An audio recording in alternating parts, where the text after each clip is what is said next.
ಶಾಲಾ ಜೀವನ ಅಂದ್ರೆ ಸಾಕು. ಹೋಮ್ವರ್ಕ್, ಪರೀಕ್ಷೆಗಳು, ಪೇರೆಂಟ್ಸ್ ಮೀಟಿಂಗ್ಸ್, ಅಬ್ಬಾ ಎಲ್ಲವನ್ನೂ ನೆನ್ಪಿಟ್ಕೊಳ್ಳೋದು ಕೆಲವೊಮ್ಮೆ ತುಂಬಾನೇ ಕಷ್ಟ ಅಲ್ವಾ?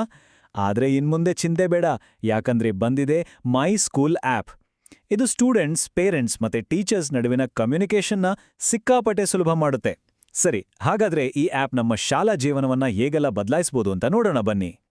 ಹೋಮ್ವರ್ಕ್ ಡೈರಿ ಒಂದ್ ಕಡೆ, ಸ್ಕೂಲ್ ಸರ್ಕ್ಯುಲರ್ಗಳು ಇನ್ನೊಂದ್ ಕಡೆ, ಎಕ್ಸಾಮ್ ಟೈಮ್ ಟೇಬಲ್ ಮತ್ತೊಂದ್ ಕಡೆ, ಹೀಗೆ ಎಲ್ಲವೂ ಚೆಲ್ಲಾಪಿಲ್ಲಿಯಾಗಿ ಹರಡಿಕೊಂಡಿದೆಯಾ? ಈ ಎಲ್ಲಾ ಗೊಂದಲಗಳಿಗೂ ಮೈ ಸ್ಕೂಲ್ ಆಪ್ ಒಂದು ಸಿಂಪಲ್ ಆದ ಪರಿಹಾರ ಕೊಡುತ್ತೆ. ಅಂದ್ರೆ ಶಾಲಾ ಜೀವನಕ್ಕೆ ಸಂಬಂಧಪಟ್ಟ ಪ್ರತಿಯೊಂದು ವಿಷಯವನ್ನು ಒಂದೇ ಕಡೆ ತಂದು ನಿಲ್ಲಿಸುತ್ತೆ. ಸರಿ, ಹಾಗಾದ್ರೆ ಇಷ್ಟೆಲ್ಲ ಅದ್ಭುತ ಫೀಚರ್ಸ್ ಇರೋ ಈ ಆಪ್ನ ನಮ್ಮ ಫೋನ್ನಲ್ಲಿ ಹಾಕೊಳ್ಳೋದು ಹೇಗೆ? ಮೊದಲನೇ ಸ್ಟೆಪ್ ಆಪ್ ಇನ್ಸ್ಟಾಲ್ ಮಾಡೋದು. ಇದು ತುಂಬಾನೇ ಸುಲಭ. ಬನ್ನಿ ಹೇಗೆ ಅಂತ ನೋಡೋಣ. ಕೇವಲ ಮೂರೇ ಸಿಂಪಲ್ ಸ್ಟೆಪ್ಸ್. ಮೊದಲು ನಿಮ್ಮ ಶಾಲೆ ಕಳಿಸಿರೋ ಲಿಂಕ್ ಮೇಲೆ ಕ್ಲಿಕ್ ಮಾಡಿ. ಆಮೇಲೆ ಬ್ರೌಸರ್ನ ಮೇಲ್ಗಡೆ ಬಲಭಾಗದಲ್ಲಿ ಕಾಣೋ 3 ಡಾಟ್ಸ್ ಮೇಲೆ ಟ್ಯಾಪ್ ಮಾಡಿ. ಅಲ್ಲಿ ಆಡ್ ಟು ಹೋಮ್ ಸ್ಕ್ರೀನ್ ಅಥವಾ ಇನ್ಸ್ಟಾಲ್ ಆಪ್ ಅಂತ ಒಂದು ಆಪ್ಷನ್ ಕಾಣುತ್ತೆ, ಅದನ್ನ ಸೆಲೆಕ್ಟ್ ಮಾಡಿ. ಅಷ್ಟೇ, ನೋಡಿ, ಮೈ ಸ್ಕೂಲ್ ಆಪ್ ಈಗ ನಿಮ್ಮ ಬೆರಳ ತುದಿಯಲ್ಲಿ ರೆಡಿ. ಆಪ್ ಇನ್ಸ್ಟಾಲ್ ಆದ ತಕ್ಷಣ ಪೋಷಕರು ಒಂದು ಚಿಕ್ಕ ಕೆಲಸ ಮಾಡಬೇಕಾಗುತ್ತೆ. ಅಯ್ಯೋ ಏನಪ್ಪ ಇದು ಅಂತ ತಲೆ ಕೆಡ್ಸ್ಕೋಬೇಡಿ, ಇದು ಜಸ್ಟ್ ಒಂದೇ ಸಾರಿ ಮಾಡೋ ಸೆಟಪ್ ಅಷ್ಟೇ. ಮಕ್ಕಳ ಪ್ರೊಫೈಲ್ ಒಂದ್ಸಲ ಕ್ರಿಯೇಟ್ ಮಾಡಿಬಿಟ್ರೆ ಅವರ ಸ್ಕೂಲ್ ಲೈಫ್ನ ಎಲ್ಲ ಇನ್ಫಾರ್ಮೇಷನ್ ಈಸಿಯಾಗಿ ಸಿಗುತ್ತೆ. ಪ್ರೊಫೈಲ್ ಕ್ರಿಯೇಟ್ ಮಾಡೋದು ಕೂಡ ತುಂಬಾನೇ ಸುಲಭ.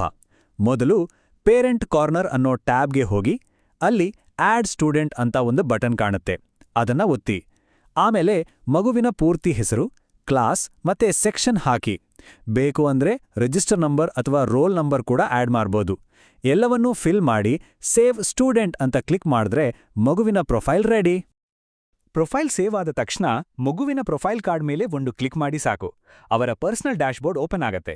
ಅವರ ಕಲಿಕೆ ಜರ್ನಿ ಶುರು ಆಗೋದೇ ಇಲ್ಲಿಂದ. ಸರಿ, ಪೋಷಕರ ಕೆಲಸ ಇಲ್ಲಿಗೆ ಮುಗಿಯಿತು. ಈಗ ವಿದ್ಯಾರ್ಥಿಗಳ ಸರದಿ. ಸ್ಟೂಡೆಂಟ್ಸ್ ಪ್ರತಿದಿನ ಬಳಸಬಹುದಾದ ಕೆಲವು ಸೂಪರ್ ಫೀಚರ್ಸ್ಗಳನ್ನ ನೋಡೋಣ ಬನ್ನಿ. ಇವು ಅವರ ಕಲಿಕೆಯನ್ನ ಇನ್ನಷ್ಟು ಈಸಿ ಮತ್ತು ಫನ್ ಮಾಡುತ್ತೆ. ಮೊದಲನೇ ಫೀಚರ್ ಡೈಲಿ ರಿಫ್ಲೆಕ್ಷನ್ಸ್. ಇದೇನಪ್ಪಾ ಅಂದ್ರೆ ಸ್ಟೂಡೆಂಟ್ಸ್ ಮತ್ತೆ ಟೀಚರ್ಸ್ ನಡುವಿನ ಒಂದು ಪ್ರೈವೇಟ್ ಕಮ್ಯುನಿಕೇಷನ್ ಚಾನೆಲ್ ಇದ್ದ ಹಾಗೆ. ವಿದ್ಯಾರ್ಥಿಗಳಿಗೆ ಪಾಠ ಹೇಗೆ ಅರ್ಥ ಆಗಿದೆ, ಅವರು ಏನು ಅನ್ಕೊಳ್ತಿದ್ದಾರೆ ಅಂತ ಟೀಚರ್ಗೆ ನೇರವಾಗಿ ತಿಳಿಸಲು ಇದು ಹೆಲ್ಪ್ ಮಾಡುತ್ತೆ. ಅಂದ್ರೆ ಡೈಲಿ ರಿಫ್ಲೆಕ್ಷನ್ಸ್ ಅಂದ್ರೆ ದಿನದ ಕೊನೆಯಲ್ಲಿ ವಿದ್ಯಾರ್ಥಿಗಳು ಅಂದಿನ ಪಾಠಗಳ ಬಗ್ಗೆ ತಮ್ಮ ಫೀಡ್ಬ್ಯಾಕ್ ಕೊಡೋದು. ಪಾಠ ಚೆನ್ನಾಗಿ ಅರ್ಥ ಆಯಿತು, ಸ್ವಲ್ಪ ಅರ್ಥ ಆಯಿತು ಅಥವಾ ಅರ್ಥ ಆಗ್ಲಿಲ್ಲ ಅಂತ ತಿಳಿಸ್ಬೋದು. ಇದರಿಂದ ಟೀಚರ್ಗೆ ಪ್ರತಿಯೊಬ್ಬ ಸ್ಟೂಡೆಂಟ್ನ ಕಲಿಕೆಯ ಲೆವೆಲ್ ಹೇಗಿದೆ ಅಂತ ಅರ್ಥ ಮಾಡಿಕೊಂಡು ಅದಕ್ಕೆ ತಕ್ಕ ಹಾಗೆ ಪಾಠ ಮಾಡೋಕೆ ಒಂದು ಅದ್ಭುತ ಅವಕಾಶ ಸಿಗುತ್ತೆ. ಇದನ್ನ ಬಳಸೋದು ಕೂಡ ತುಂಬಾನೇ ಈಸಿ. ಸ್ಟೂಡೆಂಟ್ ಕಾರ್ನರಲ್ಲಿ ಮೈ ಕ್ಲಾಸ್ ಅಂತ ಇರುತ್ತೆ. ಅದಕ್ಕೆ ಹೋಗಿ ಪ್ರತಿ ಪೀರಿಯಡ್ಗೂ ತಮ್ಮ ಅಂಡರ್ಸ್ಟ್ಯಾಂಡಿಂಗ್ ಲೆವೆಲ್ ಸೆಲೆಕ್ಟ್ ಮಾಡೋದು. ಒಂದು ವೇಳೆ ಪಾಠ ಅರ್ಥ ಆಗಿಲ್ಲ ಅಂದ್ರೆ ಯಾಕಂತ ಕಾರಣ ಕೂಡ ಕೊಡ್ಬೋದು. ದಿನದ ಕೊನೆಗೆ ಸಬ್ಮಿಟ್ ರಿಫ್ಲೆಕ್ಷನ್ಸ್ ಅಂತ ಕ್ಲಿಕ್ ಮಾಡಿದರೆ ಸಾಕು, ಅವರ ಫೀಡ್ಬ್ಯಾಕ್ ಟೀಚರ್ಗೆ ತಲುಪುತ್ತೆ. ಇನ್ಮುಂದೆ ಹೋಮ್ವರ್ಕ್ ಮರೆತೋಯ್ತು ಅನ್ನೋ ಚಿಂತೆನೇ ಬೇಡ, ಯಾಕಂದ್ರೆ ಇಲ್ಲಿದೆ ಹೋಮ್ವರ್ಕ್ ಲಾಗ್. ಇದು ಕೊಟ್ಟಿರೋ ಎಲ್ಲ ಅಸೈನ್ಮೆಂಟ್ಗಳನ್ನ ಒಂದೇ ಕಡೆ ನೀಟಾಗಿ ಜೋಡಿಸಿ ಇಡುತ್ತೆ. ಸೊ ಇನ್ನು ಮುಂದೆ ಯಾವ ಹೋಮ್ವರ್ಕು ಮಿಸ್ ಆಗಲ್ಲ. ಹೋಮ್ವರ್ಕ್ ಸಬ್ಮಿಟ್ ಮಾಡೋದು ಈಗ ಮೊದಲಿಗಿಂತ ಸಿಕ್ಕಾಬಟ್ಟೆ ಸುಲಭ. ಬರೆಯೋ ಟಾಸ್ಕ್ ಇದ್ರೆ ನೋಟ್ಬುಕ್ಕಲ್ಲಿರೋ ಉತ್ತರಕ್ಕೆ ಒಂದು ಫೋಟೋ ತೆಗೆದು ಕ್ಯಾಪ್ಚರ್ ಇಮೇಜ್ ಕ್ಲಿಕ್ ಮಾಡಿದ್ರೆ ಆಯಿತು. ಒಂದು ವೇಳೆ ಓದುವಿಕೆ ಅಥವಾ ಏನಾದರೂ ಎಕ್ಸ್ಪ್ಲೇನ್ ಮಾಡೋ ಟಾಸ್ಕ್ ಇದ್ರೆ ರೆಕಾರ್ಡ್ ಆಡಿಯೋ ಕ್ಲಿಕ್ ಮಾಡಿ ವಾಯ್ಸ್ ರೆಕಾರ್ಡ್ ಮಾಡಿ ಕಳಿಸ್ಬೋದು. ಎಷ್ಟು ಚೆನ್ನಾಗಿದೆ ಅಲ್ವಾ? ಅಷ್ಟೇ ಅಲ್ಲ, ಇಲ್ಲಿ ನೋಡಿ, ಒಂದು ಸೂಪರ್ ಕೌಂಟ್ಡೌನ್ ಟೈಮರ್ ಕೂಡ ಇದೆ. ಹೋಮ್ವರ್ಕ್ ಸಬ್ಮಿಟ್ ಮಾಡಕ್ಕೆ ಇನ್ನು ಎಷ್ಟು ಟೈಮ್ ಇದೆ ಅಂತ ಇದು ನಿಖರವಾಗಿ ತೋರಿಸುತ್ತೆ. ಸೊ ಲಾಸ್ಟ್ ಮಿನಿಟ್ ಟೆನ್ಷನ್ ಅನ್ನೋದೇ ಇರಲ್ಲ. ಟೈಮ್ಗೆ ಸರಿಯಾಗಿ ಕೆಲಸ ಮುಗಿಸಕ್ಕೆ ಇದು ಪಕ್ಕಾ ಹೆಲ್ಪ್ ಮಾಡುತ್ತೆ. ಪರೀಕ್ಷೆ ಅಂದ್ರೆ ಭಯನ? ಇನ್ಮುಂದೆ ಆ ಭಯ ಬೇಡ. ಮೈ ಸ್ಕೂಲ್ ಆಪ್ನಲ್ಲಿರೋ ಕೆಲವು ಸ್ಪೆಷಲ್ ಫೀಚರ್ಸ್ ಎಕ್ಸಾಮ್ ಪ್ರಿಪರೇಷನ್ನ ಈಸಿ ಮತ್ತು ಎಫೆಕ್ಟಿವ್ ಆಗಿ ಮಾಡುತ್ತೆ. ಬನ್ನಿ ಯಶಸ್ಸಿನ ಕಡೆಗೆ ಒಂದು ಹೆಜ್ಜೆ ಇಡೋಣ. ಇಲ್ಲಿ 2 ಆಪ್ಷನ್ಸ್ ಇದೆ. ಒಂದು ಪ್ರಾಕ್ಟೀಸ್ ರೂಮ್. ಇದು ಪರ್ಸನಲ್ ಪ್ರಾಕ್ಟೀಸ್ಗೆ ಇರೋ ಜಾಗ. ಇಲ್ಲಿ ಯಾವುದೇ ಟೈಮ್ ಲಿಮಿಟ್ ಇಲ್ಲ, ಯಾವುದೇ ಒತ್ತಡ ಇಲ್ಲ, ನಿಧಾನಕ್ಕೆ ಕಲಿಬಹುದು. ಇನ್ನೊಂದು ವರ್ಚುವಲ್ ಎಕ್ಸಾಮ್ ರೂಮ್. ಇದು ಪಕ್ಕಾ ರಿಯಲ್ ಎಕ್ಸಾಮ್ ಹಾಲ್ ತರಾನೇ ಇರುತ್ತೆ. ಟೈಮ್ ಲಿಮಿಟ್ ಇರುತ್ತೆ. ನಮ್ಮ ಜ್ಞಾನವನ್ನ ಪರೀಕ್ಷೆ ಮಾಡ್ಕೊಳ್ಳೋಕೆ ಇದೊಂದು ಒಳ್ಳೆ ಅವಕಾಶ. ಆದ್ರೆ ಒಂದು ಇಂಪಾರ್ಟೆಂಟ್ ವಿಷಯವನ್ನ ನೆನಪಿಟ್ಕೊಳ್ಬೇಕು. ಪ್ರಾಕ್ಟೀಸ್ ಆಗಲಿ ಎಕ್ಸಾಮ್ ಆಗಲಿ ಮುಗಿದ ಮೇಲೆ ಬರೆದ ಉತ್ತರಗಳ ಫೋಟೋ ಅಥವಾ ರೆಕಾರ್ಡ್ ಮಾಡಿದ ಆಡಿಯೋವನ್ನ ಸಬ್ಮಿಟ್ ಮಾಡೋದನ್ನ ಮರಿಬಾರ್ದು. ಇದನ್ನೇ ಎವಿಡೆನ್ಸ್ ಕ್ಯಾಪ್ಚರ್ ಅಂತ ಕರೆಯೋದು.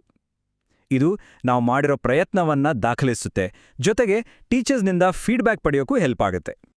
ವಿದ್ಯಾರ್ಥಿಗಳು ಇಷ್ಟೆಲ್ಲ ಕಲಿತಾ ಇರಬೇಕಾದ್ರೆ ಪೋಷಕರಿಗೆ ಅವರ ಪ್ರೋಗ್ರೆಸ್ ಬಗ್ಗೆ ಹೇಗೆ ಗೊತ್ತಾಗತ್ತೆ? ಅದಕ್ಕೂ ಪರಿಹಾರ ಇದೆ. ಬನ್ನಿ ಮತ್ತೆ ಪೇರೆಂಟ್ ಕಾರ್ನರ್ಗೆ ಹೋಗೋಣ. ಮಗುವಿನ ಕಲಿಕೆಯ ಜರ್ನಿಯಲ್ಲಿ ಪೋಷಕರು ಹೇಗೆ ಭಾಗಿಯಾಗ್ಬೋದು ಅಂತ ನೋಡೋಣ. ಪೇರೆಂಟ್ ಕಾರ್ನರ್ ಅನ್ನೋದು ಮಗುವಿನ ಸ್ಕೂಲ್ ಲೈಫ್ನ ಒಂದು ಕಿಟಕಿ ಇದ್ದ ಹಾಗೆ. ಇಲ್ಲಿ ಅವರ ಡೈಲಿ ಆಕ್ಟಿವಿಟೀಸ್ ಸಮ್ಮರಿ ನೋಡ್ಬೋದು, ಕ್ಲಾಸ್ ಬೋರ್ಡ್ ಹಿಸ್ಟ್ರಿಯಲ್ಲಿ ಟೀಚರ್ಸ್ ಅಪ್ಲೋಡ್ ಮಾಡಿರೋ ಬ್ಲ್ಯಾಕ್ ಬೋರ್ಡ್ ಇಮೇಜ್ಗಳನ್ನ ನೋಡ್ಬೋದು, ಅಟೆಂಪ್ಟ್ ಹಿಸ್ಟ್ರಿಯಲ್ಲಿ ಸ್ಟೂಡೆಂಟ್ ಕಂಪ್ಲೀಟ್ ಮಾಡಿರೋ ಎಲ್ಲಾ ಪ್ರಾಕ್ಟೀಸಸ್ ಮತ್ತೆ ಎಕ್ಸಾಮ್ ಸೆಷನ್ಸ್ಗಳನ್ನ ರಿವ್ಯೂ ಮಾಡ್ಬೋದು. ಇದರಿಂದ ಮಗುವಿನ ಕಲಿಕೆಗೆ ಸಪೋರ್ಟ್ ಮಾಡಕ್ಕೆ ಹೆಲ್ಪ್ ಆಗುತ್ತೆ. ಹಾಗಾದ್ರೆ ಒಟ್ಟಿನಲ್ಲಿ ಮೈ ಸ್ಕೂಲ್ ಆಪ್ ಅಂದ್ರೆ ಕೇವಲ ಒಂದು ಟೆಕ್ನಾಲಜಿ ಅಲ್ಲ, ಇದು ಸ್ಟೂಡೆಂಟ್ಸ್, ಪೇರೆಂಟ್ಸ್ ಮತ್ತೆ ಟೀಚರ್ಸ್ ಈ ಮೂವರನ್ನು ಒಂದೇ ಕಡೆಗೆ ತಂದು ನಿಲ್ಲಿಸೋ ಒಂದು ಅದ್ಭುತ ಹೆಜ್ಜೆ. ಇದು ಬರೀ ಒಂದು ಆಪ್ ಅಲ್ಲ, ಇದೊಂದು ಕನೆಕ್ಟೆಡ್ ಕಮ್ಯುನಿಟಿ. ಕೊನೆಯದಾಗಿ ಒಂದು ಪ್ರಶ್ನೆ: ಈ ಥರದ ಒಂದು ಟೆಕ್ನಾಲಜಿ ಪೋಷಕರು ಮತ್ತು ಶಿಕ್ಷಕರ ನಡುವಿನ ಸಂಬಂಧವನ್ನೇ ಬದಲಾಯಿಸಬಹುದಾ? ಖಂಡಿತವಾಗಿಯೂ ಒಂದು ಉತ್ತಮ ಭವಿಷ್ಯಕ್ಕಾಗಿ ಶಿಕ್ಷಣದಲ್ಲಿ ಟೆಕ್ನಾಲಜಿಯ ಪಾತ್ರದ ಬಗ್ಗೆ ನಾವೆಲ್ಲರೂ ಯೋಚನೆ ಮಾಡಬೇಕಿದೆ. ಮೈ ಸ್ಕೂಲ್ ಆಪ್ ಆ ದಾರಿಯಲ್ಲಿ ಒಂದು ಬಹಳ ಮುಖ್ಯವಾದ ಹೆಜ್ಜೆ ಅನ್ನೋದರಲ್ಲಿ ಸಂಶಯವೇ ಇಲ್ಲ.